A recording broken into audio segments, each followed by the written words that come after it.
السلام علیکم دوستوں، میرا نام طاہر شبیر ہے۔ پاکستان کی سیاست میں ایک بار پھر سے ہلچل ہے۔ میں آپ کو بتاؤں گا کہ آج کل جو معاملہ سنتھیا کا چل رہا ہے، ایک امریکی صحافی کا، بلاگر کا، فلم میکر کا، یہ کون ہے؟ انہوں نے پیپلز پارٹی پر کیا الزامات لگائے ہیں؟ بے نظیر، بلاول بھٹو، ان سے متعلق کیا انکشافات کیے ہیں؟ یہ پاکستان میں کیوں، کب، کیسے آئیں، کیا کرتی ہیں؟ انہوں نے پاکستان میں کس سے شادی کی ہے؟ اس کے علاوہ یہ بتائیں گے کہ ان کے پیپلز پارٹی پر ہی الزامات ہیں یا پھر دیگر جماعتوں کے لوگ بھی ایسے ہیں جن پر جنسی زیادتی یا اس طرح کے الزامات یہ لگا سکتی ہیں، یا ان کے پاس کچھ ایسے شواہد ہیں۔ انہوں نے کیا دعویٰ کیا ہے کہ ان کے پاس تصاویر اور وائس میسیجز کی صورت میں کس کس سیاستدانوں کے کتنے کتنے بڑے یہ پول کھول سکتی ہیں، اور اس پورے معاملے پر پاکستانی میڈیا کیوں خاموش ہے، اور ملک ریاض والے معاملے سے یہ سارا معاملہ کیسے شروع ہوا۔ یہ ویڈیو تقریباً 10 منٹ کی ہو سکتی ہے، تو آپ سے التماس ہے اگر آپ معلومات آخر تک جاننا چاہتے ہیں تو ویڈیو کو آخر تک دیکھیے۔ اگر آپ نہیں دیکھ سکتے تو پھر بھلے آپ یہیں سے چھوڑ سکتے ہیں۔ میں شروع کروں گا اس ویڈیو کو یہاں سے کہ سنتھیا نے جو بڑا الزام لگایا ہے وہ آپ سن لیجئے۔ اس وقت میرے لیپ ٹاپ پر میں آپ کو پلے کر کے سنا رہا ہوں۔ Raped by the former Interior Minister Rahman Malik. That's right.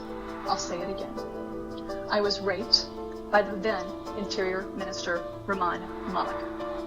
I was physically manhandled by the Federal Health Minister Makhdoom Shahbadin and the Prime Minister Yusuf Gilani while he was staying at the presidency. Alright. صدر house میں، ایوان صدر میں یوسف رضا گیلانی، مخدوم شہاب الدین جو کہ اس وقت کے وزیر اعظم اور بالترتیب وزیر صحت تھے، انہوں نے ان کے ساتھ زبردستی کی، اور وزیر داخلہ رحمان ملک نے ان کے ساتھ جنسی زیادتی کی، ریپ کا لفظ استعمال کر رہی ہیں، یعنی کہ زبردستی کیا گیا، ان کی رضا اس میں شامل نہیں تھی، ان کا یہ کہنا ہے۔ پہلا سوال یہ ہے کہ یہ ہیں کون؟ دوستو، یہ ایک امریکی صحافی ہیں یا ڈاکومنٹری میکر ہیں، اور امریکہ سے یہ پاکستان میں پیپلز پارٹی کے دور میں ہی آئی تھیں، اور ان کا یہ بتانا ہے کہ ان کو خود سے پیپلز پارٹی کے دور میں ہی پیپلز پارٹی گورنمنٹ نے یہ کہا تھا کہ آپ پاکستان آئیں اور یہاں سے کام کریں، ان کو دعوت دی گئی تھی، یہ خود سے کسی مشن پر یا پروجیکٹ پر یہاں نہیں پہنچی تھیں۔ انہوں نے 2007 میں یہ پاکستان آئی اور 2009 میں یہ فیصلہ کر لیا تھا کہ یہ ہمیشہ ہی پاکستان میں رہیں گی، تو اب یہ پاکستان میں رہتی ہیں، اور یہ اتنی کوئی گمنام شخصیت نہیں ہے، یہ پاکستان کے ٹاک شوز میں بھی اپیئر ہوتی رہی ہیں اور مختلف فورمز پر نظر آتی رہی ہیں۔ اب سیاستدان ان کو کس طرح سے جانتے ہیں؟ سیاستدان ان کو اس طرح سے جانتے ہیں کہ مختلف پارٹیز میں نظر آتی ہیں، اور یہ مختلف ڈانس پارٹیز میں جو بھی پولیٹیشنز کی ہوتی ہیں، گیدرنگز میں، وہاں پر بھی اٹھتی بیٹھتی ہیں، تو ان کے لگ بھگ اسلام آباد کی پولیٹکس جو ہے اس میں جیسے کسی بھی پاکستانی صحافی کے لنکس ہو سکتے ہیں، ان کے ویسے ہیں، اور یہ چیزوں کو سمجھتی ہیں، دن رات سیاستدانوں میں اٹھتے بیٹھتے گزارتی ہیں، تو ان کے الزامات اس لحاظ سے عام بہت ہیں۔ اب آ جاتے ہیں کہ انہوں نے یہ معاملہ ہے کیا، شروع کیسے ہوا۔ یقیناً آپ کو یہ تجسس ہوگا۔ ایک تو یہ کہ سنتھیا رچی نام اتنا مشکل ہے کہ ہم پاکستانی ڈر رہے ہیں کہ معاملہ کیا ہے، تو میں آپ کو پورا تفصیل سے سمجھا دیتا ہوں کہ یہ ہے کیا۔ آپ نے دیکھا ہوگا کہ عظمیٰ خان جو اداکارہ ہیں، ان کی ملک ریاض کی فیملی کے ساتھ ایک کنٹروورشل ویڈیو سامنے آئی، جس میں وہ عثمان ملک کے ساتھ ایک کمرے سے برآمد ہو رہی ہیں، وہاں پر عثمان ملک کی اہلیہ پہنچ جاتی ہیں، بتایا جاتا ہے ملک ریاض سے تعلق ہے۔ مختصر یہ کہ اس ویڈیو میں اگر آپ دیکھیں تو ایک جملہ آتا ہے جہاں پر وہی خاتون یہ کہہ رہی ہوتی ہیں، آمنہ ملک، کہ ان لڑکیوں کو ٹچ کرو، اپنے گارڈز کو مخاطب کر کے کہتی ہیں ان لڑکیوں کو چھوؤ، وہی کام ان کے ساتھ کرو، میں دیکھتی ہوں کہ کیا ہوتا ہے۔ یعنی کہ ایک خاتون اپنے گارڈز کو کہہ رہی ہے کہ اس لڑکی کے ساتھ ریپ کیا جائے۔ سنتھیا نے اس ویڈیو کو ری ٹویٹ کرتے ہوئے ٹویٹر پہ لکھا کہ یہ سب کچھ دیکھتے ہوئے میرے ذہن میں آ رہے ہیں وہ لمحات جب بے نظیر بھٹو ان لڑکیوں کے ساتھ اپنے گارڈ سے ریپ کروایا کرتی تھیں جن کا زرداری صاحب کے ساتھ افیئر ہوا کرتا تھا۔ اس ٹویٹ کے بعد ظاہر جیالے جاگ گئے، اور پیپلز پارٹی کی طرف سے ایک شدید حملہ ہو گیا ٹویٹر پر سنتھیا پر، اور ان کا نمبر کسی نے لیک آؤٹ کر دیا پیپلز پارٹی کی جانب سے، یہ سنتھیا کا الزام ہے، اور پھر اس نمبر پر ان کو بہت سے میسیجز آنے لگ گئے، گالم گلوچ جیسے پاکستانی کر سکتے ہیں۔ ایک امریکی خاتون صحافی پاکستان میں اس نظام سے چھیڑ چھاڑ کر بیٹھی ہے، تو پھر میسیجز تو ایسے آئیں گے۔ بہرحال ان میسیجز کو دیکھ کر انہیں بہت غصہ آیا، اور انہوں نے فیصلہ کیا کہ اب یہ منہ کھولیں گی۔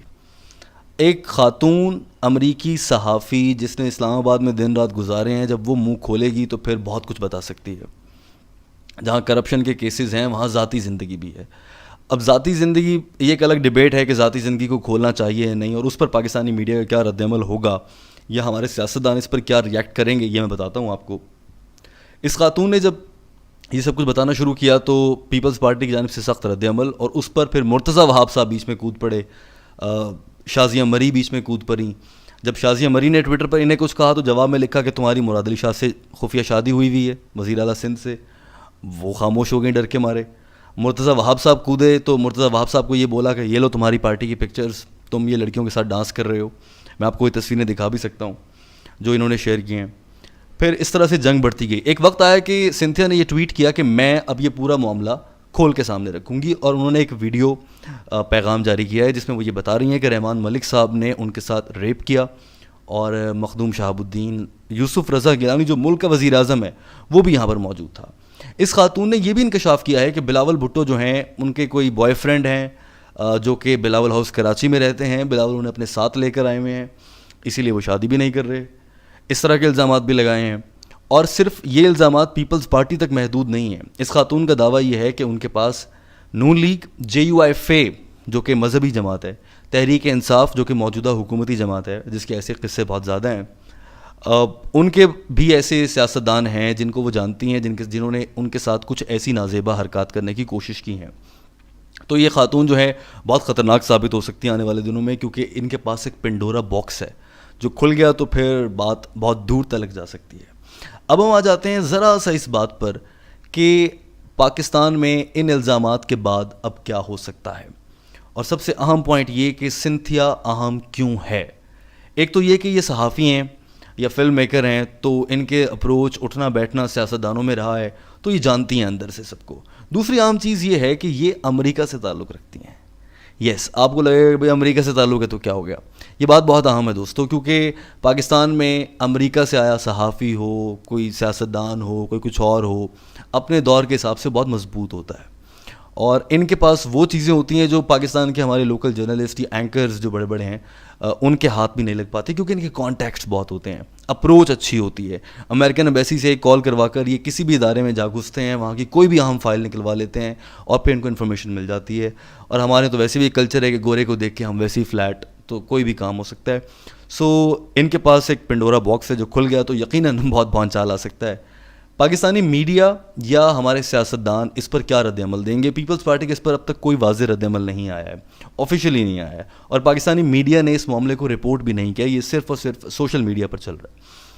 وجہ کیا ہے کہ ایک تو یہ کہ ظاہر ہے پرسنل معاملہ ہے, بہت سے سیاستدانوں کی پرسنل لائف ہے.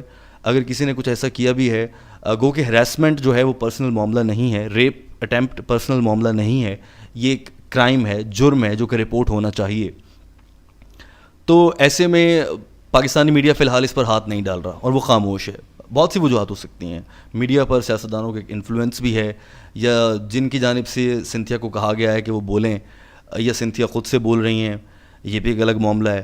ہو سکتا ہے اگر سنتھیا کو کسی کی جانب سے کہا گیا ہے تو یہ منع کیا گیا ہو کہ پاکستانی میڈیا پر نہ آئے.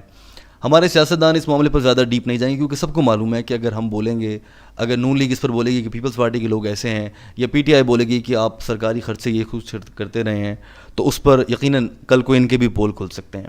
ایک اور اہم انکشاف سنتھیا کا یہاں پر اہم بتانا یہ ہے جو میں بھول گیا, وہ یہ کہ یہ بتاتی ہیں کہ وہ ملک جو اتنا غریب ہے, کھانے پینے کو نہیں ہے, لوگ بھوکے ننگے ہیں, یہاں پر تقریباً $2400 یا اس سے زیادہ مہنگا جو ہے وہ سیکس ٹوائز امپورٹ کیے گئے ہیں پیپلز پارٹی کے دور میں, اور پیپلز پارٹی کے سیاستدانوں نے کیے ہیں, وہ استعمال ہوتے ہیں. اس طرح کی اندر کی انفارمیشن اس خاتون کے پاس ہے, تو آپ سوچیے یہ کتنی خطرناک ہو سکتی ہے. آخری اور اہم سوال یہ ہے دوستوں کہ سنتھیا نے آخر اب منہ کیوں کھولا ہے؟ دو وجوہات ہو سکتی ہیں. ایک تو یہ کہ جیسے آپ نے دیکھا کہ ٹویٹ میں انہوں نے وہ عظمیٰ ملک والے معاملے کو دیکھا, عظمیٰ خان والے معاملے کو دیکھا, تو ان کے ذہن میں آیا اور انہوں نے پھر یہ لکھ دیا. دوسرا یہ ہو سکتا ہے, انہوں نے یہ کہا ہے ایک اور ٹویٹ میں سنتھیا نے کہ انہوں نے 2009 میں ایک پاکستانی شہری کو پسند کیا, انہیں بہت اچھے لگے, ان سے شادی ہو گئی, اور اسی لیے وہ ان دنوں میں خاموش تھیں, مگر بار بار انہیں اس شخصیت کی جانب سے جن سے انہوں نے شادی کی ہے, یعنی کہ جو ان کے موجودہ شوہر ہیں یا پھر ماضی میں رہے ہیں, ان کی جانب سے ان پر دباؤ ڈالا گیا. انہیں بار بار کہا گیا کہ سنتھیا تم بولو, یہ وائلنس ہے, یہ جرم ہے, اس پر خاموش رہنا بھی جرم بن جائے گا. تو اب سنتھیا بول رہی ہیں. اب دوستو ہم کنکلوڈ کرتے ہیں اس پوری ویڈیو کو اور آپ کو بتاتے ہیں کہ اس معاملے میں المیہ کہاں چھپا ہے. الزامات جب لگتے ہیں تو اس کے پیچھے کہیں نہ کہیں کوئی حقیقت ضرور ہوتی, یاد رکھیے گا, ایسے ہی نہیں لگتے. اور ہمارے ہاں پاکستان میں تو ویسے ہی کلچر ہے کہ جب کسی کے پاس ماہانہ کم سے کم 1.5-2 لاکھ آنے لگے تو ایک ہاتھ میں بوتل ایک ہاتھ میں بچی ہوتی ہے اور پارٹی شروع ہو جاتی ہے. ہو سکتا ہے کہ ہمارے سیاستدان جن کے پاس اتنا پیسہ ہے, اتنی عیاشی ہے, کوئی پوچھنے والا نہیں ہے, پھر آپ حکومت میں ہوں, دار میں آ کر ایک الگ نشہ ہوتا ہے, اس نشے میں بہہ کر اس میں کوئی مذائقہ نہیں ہے کہنے میں کہ ہمارے سیاستدان ایسا کرتے ہوں گے, اور کیا جاتا ہے. آپ یہ سوچئے کہ آپ کی ان سیاستدانوں کو فکر کتنی ہے. ہمارے ٹیکس کے پیسے سے یہ سیاستدان اپنے سیکس ٹوائز خریدتے ہیں. آپ اندازہ لگائیے, ہمارے پیسوں پر چلنے والے دفاتر میں لڑکیوں کے ساتھ ریپ کیا جاتا ہے. چیئرمین نیب کی ویڈیو ہے, اس کے علاوہ سینکڑوں لوگوں کی ویڈیوز ہیں جو سامنے آتی ہیں. آپ جانتے ہیں ماضی اس سے بھرا پڑا ہے, ایسے سیاستدانوں کی ویڈیوز اور اسکینڈل سینکڑوں سامنے آ جائیں گے. سرکاری دفاتر ہمارے پیسے پر چلنے والے دفاتر کو استعمال کر رہے ہیں, عوام بھوک سے مر رہے ہیں اور یہاں پر پارٹیاں چل رہی ہیں, عیاشی چل رہی ہے. لیکن اس سب پر ایک بار پھر ہمیں یہ موقع ملا ہے کہ اب ہم بولیں اور ہم بتائیں, جیسے سنتھیا نے بتایا ہے کہ یہ کرتوت ہیں ان لوگوں کے اور انہیں ایکسپوز ہونا چاہیے, تو ہمارا بھی کام ہے کہ ہم ان کو ایکسپوز کریں. آپ یہ ویڈیو باقی لوگوں تک پہنچائیے تاکہ لوگ جان سکیں کہ اس ملک کے ساتھ کیا کھلواڑ ہو رہا ہے. جو پیسہ ہم اپنا پیٹ کاٹ کر دیتے ہیں اس سے یہاں سیکس ٹوائز خریدے جاتے ہیں. ویڈیو دیکھنے کا بہت شکریہ.